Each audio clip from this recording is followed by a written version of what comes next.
اور جب تم نے کہا کہ موسیٰ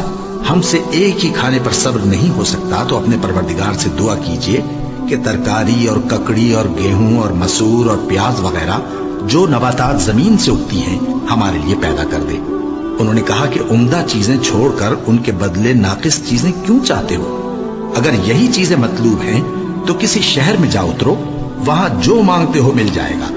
اور آخر کار ذلت و رسوائی اور محتاجی و بے نوائی ان سے چمٹا دی گئی اور وہ اللہ کے غضب میں گرفتار ہو گئے۔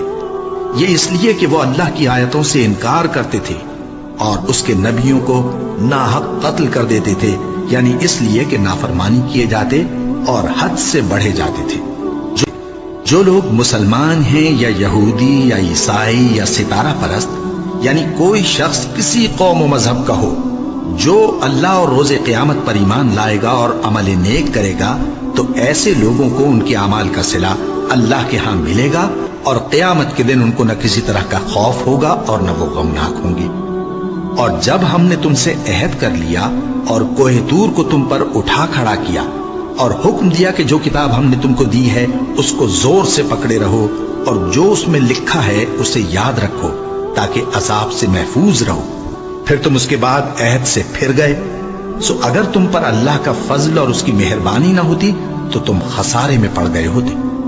اور تم ان لوگوں کو خوب جانتے ہو جو تم میں سے ہفتے کے دن مچھلی کا شکار کرنے میں حد سے تجاوز کر گئے تھے، تو ہم نے ان سے کہا کہ ذلیل و خوار بندر ہو جاؤ، اور اس قصے کو اس وقت کے لوگوں کے لیے اور جو ان کے بعد آنے والے تھے عبرت اور پرہیزگاروں کے لیے نصیحت بنا دیا۔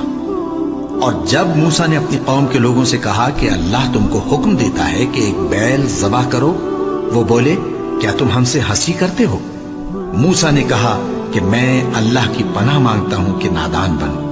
انہوں نے کہا کہ اپنے پروردگار سے التجا کیجئے کہ وہ ہمیں یہ بتائے کہ وہ بیل کس طرح کا ہو۔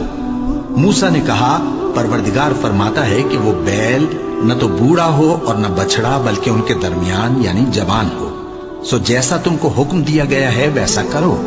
انہوں نے کہا اپنے پروردگار سے درخواست کیجئے کہ ہم کو یہ بھی بتا دے کہ اس کا رنگ کیسا ہو۔ موسیٰ نے کہا پروردگار فرماتا ہے کہ اس کا رنگ گہرا زرد ہو کہ دیکھنے والوں کے دل کو خوش کر دیتا ہو۔ انہوں نے کہا اب کے پروردگار سے پھر درخواست کیجئے کہ ہم کو بتا دے کہ وہ اور کس کس طرح کا ہو، کیونکہ بہت سے بیل ہمیں ایک دوسرے کے مشابہ معلوم ہوتے ہیں، اور اللہ نے چاہا تو ہمیں ٹھیک بات معلوم ہو جائے گی۔